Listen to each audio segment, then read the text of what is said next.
it's a company protocol that's that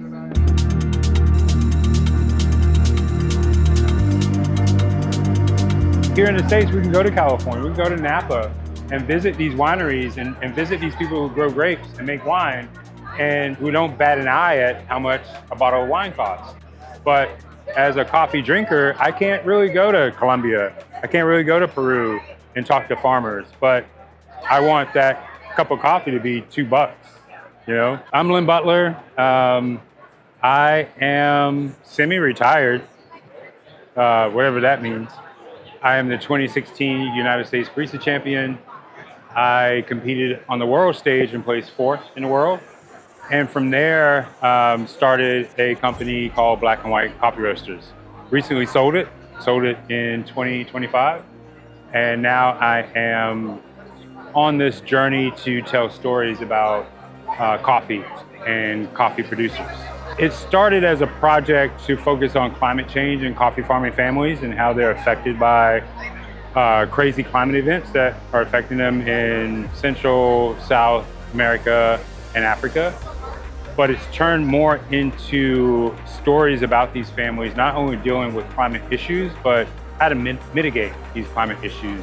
And as I'm collecting these stories, I'm finding out that it's more than just climate, it's about labor. I just returned from Ethiopia where I did a 10K walk for women who work in coffee as we battle cervical cancer to raise money for free treatment and screening for women in coffee, because 6,000 women a year die in Ethiopia and they make up 80% of the coffee workforce. So finding stories like this and compiling these stories, I feel is important for coffee consumers to kind of close that gap between them and where coffee originates. Because in that distance, we have so many people, so many gatekeepers that can manipulate the system to make profit. But on the other end, we have coffee consumers that know nothing about what happens where coffee originates. I've been in coffee for 23 years now. And you know, when I first started in coffee, I feel like I had a pretty good head start in what coffee should be. The owner of the coffee shop where I work, Daily Grind, she was really focused on the people, not only on the customer side, but her employees and actually where coffee came from. So I kind of built this value system of focusing more on the people and the coffee. And as I moved through, you know, working at counterculture for 10 years and competing in coffee competitions, that's sort of been my drive. So I've been looking for people who have the same similar values. And that's how I've kind of navigated the coffee industry. One of the purposes of starting Black and White was to create opportunities for people in coffee, because I've had so many opportunities working at the Daily Grind, working at counterculture, competing in barista competitions and having so much wonderful support. So I wanted to do the same thing for people in coffee, because I've seen really great people who work in coffee just leave because they didn't have the support that they needed. So that was the purpose of Black and White, was to create opportunities in coffee for people. And the values that we enforce were service, community, and excellence. And that comes from the root system of where I started in coffee, at the Daily Grind, at counterculture. And that was my goal with Black and White.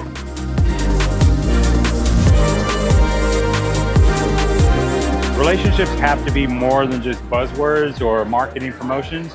They have to be, you know, a roaster who invests in a coffee farming family, not just to buy their exclusive, expensive lots, but buy all their coffee. Be there when supply is low because of whatever climate happened during their harvest season. Be there when quality drops. Don't just move on to the next best thing. You have to be there through the thick and the thin, through the good and the bad.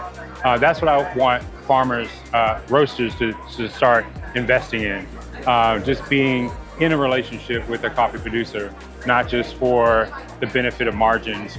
I want importers to think about how can we circulate not only the information that we're extracting from origin, but circulate some of that information back to origin that these farmers need. it's more than just showing up and visiting a farmer, taking pictures for marketing, and extracting information from the farmers.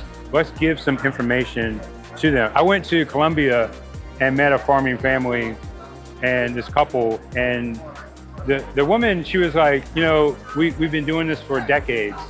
And once we harvest the coffee, process the coffee, and sell the coffee, we have no idea where it goes. And this has been going on for decades. So I pulled out my phone. I'm like, we buy coffee from you. Here's some coffee shops. Look how crowded it is. We do this crazy thing called a latte art throwdown. And she starts to tear up. And then I start to tear up, and I'm starting to tear up now. The number one drink sold in a cafe is a latte. So if you're going to spend $5 a pound on green coffee, you really don't want to put that in a latte. You want to, you know, build your margin, because you're putting milk in there, you're putting syrup in there, and those things cost.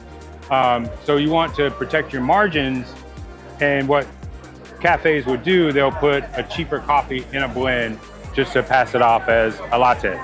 So what we wanted to do with Black and White, we wanted to create this infrastructure where we meet consumers where they are, because most consumers like blends, right? So let's make a quality blend. Let's do a blend that has natural processed coffees in it, and we'll give it a red label. Let's do a blend that is a traditional, like, Colombian flavor profile, and we'll give that a blue label.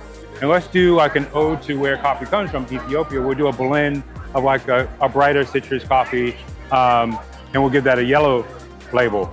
And then when you're ready as a consumer to move on to like a single origin, you want to move away from milk a little bit more, you can kind of follow that track, that red label. All the reds and pinks are your natural processed coffees, and then you can kind of go into the single origins, your blue labels, your blues and the green single origins, and your yellow labels are going to be your kind of bright, citrusy, light roast coffees. So that was our goal. It was very intentional to create this kind of visual cue of color coding the blends, so you can find this kind of infrastructure to what you like as a consumer. Yeah.